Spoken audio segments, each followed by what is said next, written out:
Older generations of Reddit, who are the I don't use computers people of your time? When remote control TVs came out, I suggested that my father buy one. And he said, "It will be a cold day in hell when I'm too lazy to tell one of you boys to get up and change the channel." It was such an amazing sentence that I committed it to memory. And I still remember it word for word 50 years later. From his point of view, he already had remote control TV. Why should he pay extra to have it automated? Exactly. He would have had us act out Game of Thrones before getting a subscription to HBO.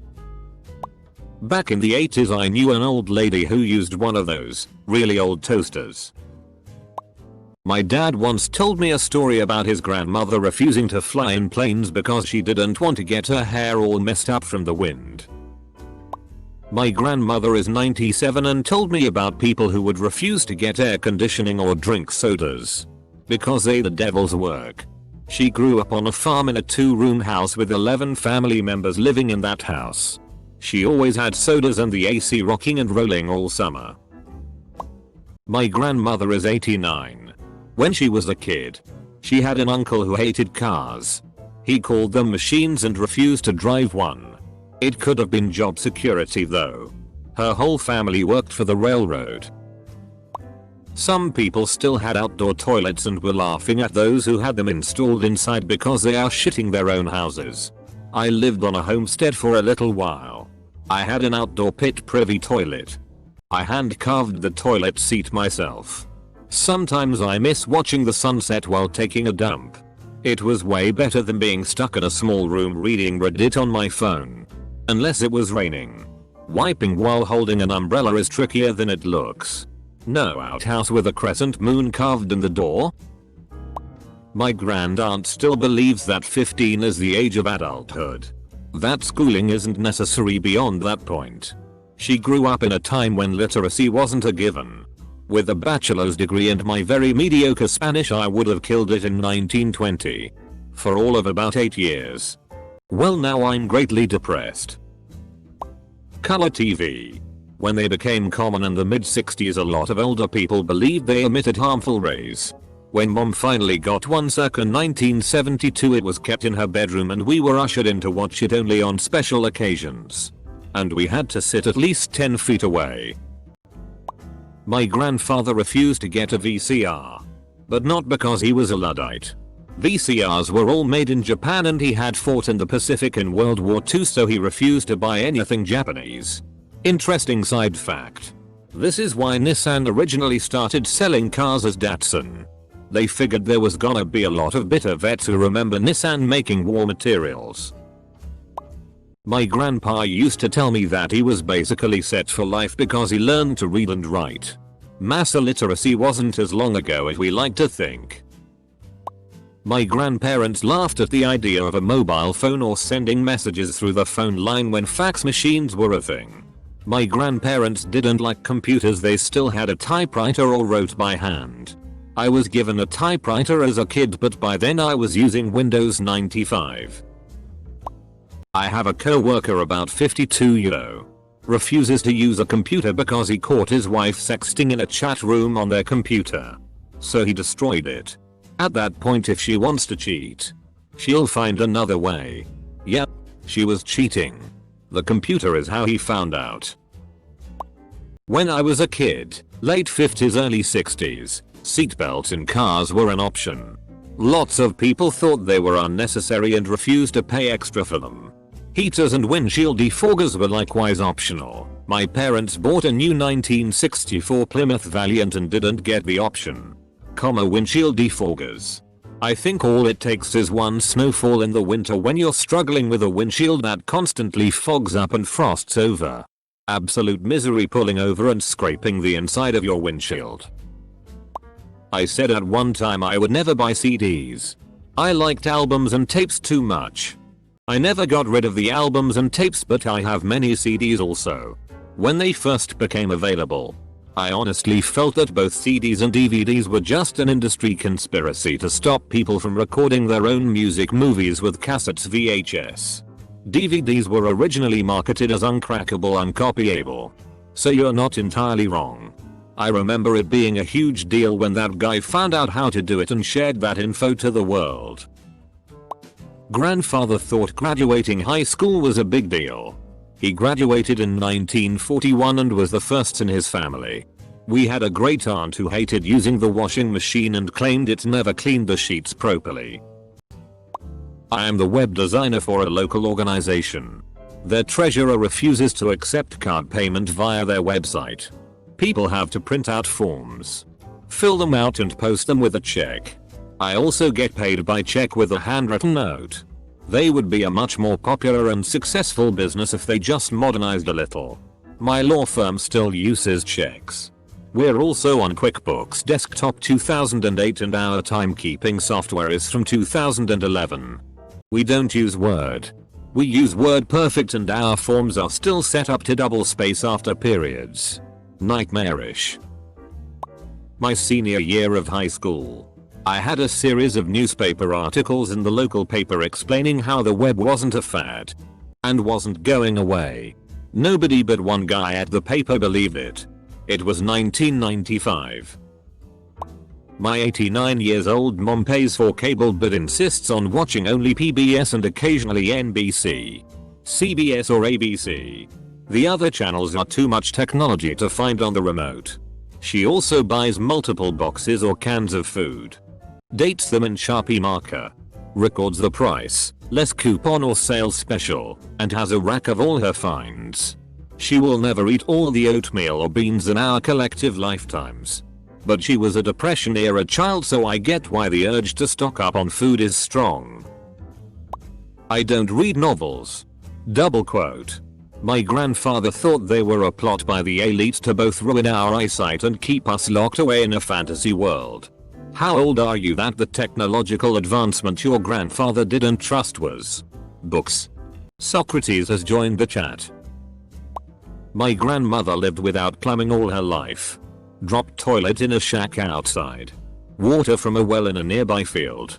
She had a stone flagged floor and Stanley range for heating and cooking. She had a TV and a radio but content to just sit and chat with any passing visitors. I'm not an older generation, but my grandparents are very old-fashioned for their generation, if it counts. My grandfather worked as a grocery manager for years. He finally quit when his small mom and pop store buckled down on bar scans and electronic cash registers. He was convinced that barcodes were going to be the mark of the beast from Revelations, and that if people use computers to access porn, then all computerized items must be banned. So there's that. My grandfather was Mennonite, but had moved to a city and worked in factories as an adult. He even used to watch TV. Until John Wayne died. Then he got rid of their set. He said it was evil to watch dead people moving around on the screen as if alive, like watching ghosts. He would constantly tell us that TV was the devil's work. As a kid, I started drawing cartoon characters, like animal characters and stuff. One day he asked to see my drawings, and he was outraged, saying I was drawing the product of bestiality. Said it was evil. All that said, I loved him, and as I got older he and I got really close. He was a God-fearing man, but he was also a very humble, peaceful, and funny guy. He taught me woodworking, gardening, and the joy of just sitting quietly in nature. Many years ago we had an old Paul Bunyan type CNC operator that refused to learn an upgraded PC-based input device because he could do a program faster on the machine. He was flat out wrong and we had to prove it to his ignorant, stuck in his ways ass. He finally, and laughingly with everyone, years later admitted that that was pretty damn hard-headed. When I was first out of undergrad, 96, I went to work on Wall Street. I was assigned a desk that happened to include the oldest person in the office. His first day on the job was the F-King 1929 crash. He hated the computers, of course. But what really got him was the fact that every damn desk needed a telephone. He'd use them, but he grumbled about it. He would complain pretty frequently and loudly about the fact that he couldn't smoke cigars and drink whiskey at his desk. To be fair, he also grumbled about the fact that women worked right there with the real brokers. He also told dirty jokes. The only one I remember is young Mr. Smocklaw. Do you talk to your wife after sex? Only if you're near a phone. Then he'd ask me if I understood the joke. Every time he told it. R.I.P. Andy. You were one of a kind. Anyone under age 60 shouldn't be able to use the computer excuse. Computers have been common in the workplace for nearly 30 years now. Shit. I have a friend in her 20s right now that uses the computer excuse. I'm just not a computer person. She was applying for a job. They emailed her some paperwork and said sign it and send it back, and she didn't know what to do. She came over my house and I didn't feel like going through the headache of teaching digital signing applications. So we printed it, signed it and scanned it and sent it in. I took a computer class as a sophomore college, about 11 years ago, and the professor asked who here has never used a word processor? And some hands went up. You then saw the professor had the same thought I did. Oh. Maybe they're not familiar with the term and said like Microsoft Word or OpenOffice. Hands still stayed up. This still boggles my mind. Even if you were extremely poor, from an extremely poor hometown, and never had access to a computer, and were going to college on scholarship. The college had many computer labs. How the hell did you make it through freshman year without having to type a single paper? I had a professor in college that taught building systems. He was like 80 years old. Knew all the new ways to build a structure. Never used CAD. All of his details and plans were hand drawn. I've taught a couple of classes on how to use more advanced functions in CAD. None of my students had ever even seen a French curve before. I was purposely taught how to hand draft in high school, 2007, before I learned CAD. I went to architecture school from 0507 and we did almost everything by hand. We rendered some on Form Z. But even most of our renderings were hand drawn and shaded or watercolor painted. I wanted to be an architectural renderer my whole life, and within a few years my entire skill set went from a career path to a hobby. I really liked building models too. Touchtone dialing. My mom refused to pay the $1 and change a month to have it. She finally caved in around 2002. Edit. Since several have asked. Touchtone was a keypad. Much like what almost every phone is now. Before that it was a rotary dial phone. I remember people's parents not having microwaves. Although by the time I was growing up that was pretty rare. The convenience had won over almost everyone by then. My parents still don't have a microwave. I can't blame them either. Their point is that the food is always mushy and not as good as if you warmed it in a toaster oven. The microwave has its conveniences. Like being able to heat potatoes way faster than anything else.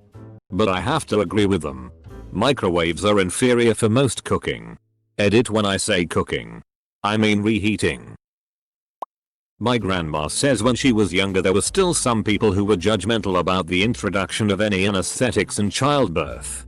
On the grounds that Eve was supposed to suffer in the Bible during childbirth for tempting Adam. So all women should suffer for that. Crazy religious people have been around forever. I was told constantly in school that I won't have a calculator around all the time. My teacher always said you're not always going to have a supercomputer in your pocket almost 500 times faster than a Cray 2 supercomputer, the most powerful on Earth in 1985, which has an almost constant connection to a vast network containing the entire sum of all of humanity's complete knowledge while being able to communicate in real time to anyone on the planet at any time you want to. And also have it replace your calendar, camera, music player, photo album, all shopping except for groceries, handheld game console, flashlight, watch, calculator, most visits to the bank, credit card, cash to pay your friends with, Rolodex, AAA map service, mail, handheld GPS, stock trading, television, encyclopedia, dictation machine, video camcorder, barometer, taxi service, dice, guitar tuner, and telephone, all while being able to recognize your face. Do things when you ask it to with your voice. use biometric security locks and appear at first glance to be a piece of magic wizard glass the size of a soap bar. I was all like shit MRS. Teacher. You're right.